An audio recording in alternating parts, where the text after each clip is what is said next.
Hi hello నమస్తే welcome to పురా local. మంత్రి కొండా సురేఖ చేసిన వ్యాఖ్యలు రెండు తెలుగు రాష్ట్రాల్లో అలాగే ముఖ్యంగా సినీ పరిశ్రమలో దుమారం రేపిన విషయం మనందరికీ తెలిసిందే. ఆ వ్యాఖ్యలు కాస్త ఇప్పుడు కోర్టు మెట్లు ఎక్కాయి.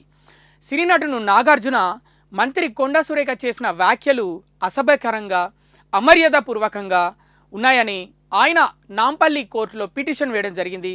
ఆమె మీద చట్టపరమైన క్రిమినల్ చర్యలు తీసుకోవాలని పిటిషన్ అయితే వేయడం జరిగింది.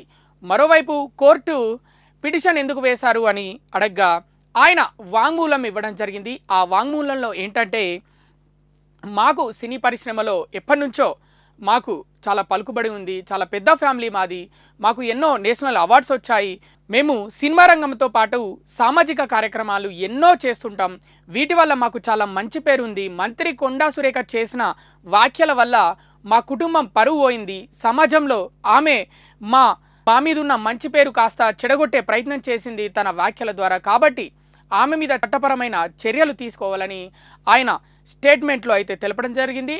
ఆయన న్యాయమూర్తి ముందు నాంపల్లి కోర్టు ఆయన ఇచ్చిన స్టేట్మెంట్ని అయితే రికార్డు చేసుకోవడం జరిగింది.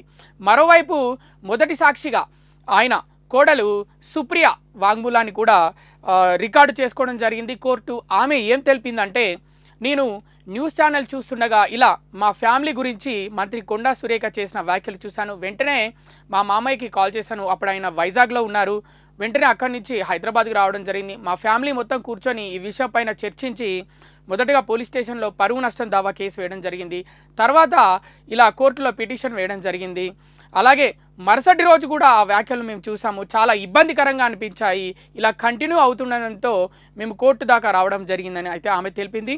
మరోవైపు నాగార్జునతో పాటు ఆయన కుటుంబ సభ్యులు, ఆయన భార్య అమల, అలాగే కుమారుడు నాగ చైతన్య, సోదరి వీళ్ళందరూ నాంపల్లి కోర్టుకైతే విచారణకైతే హాజరయ్యారు. ఈ విషయం పైన ప్రస్తుతం ఈ విషయం పైన అక్టోబర్ 10వ తేదీకైతే విచారణ వాయిదా పడింది. ఆ రోజే రెండో సాక్షి అయిన వెంకటేశ్వర్లు వాంగ్మూలం కూడా నాంపల్లి కోర్టు రికార్డు చేయనుంది.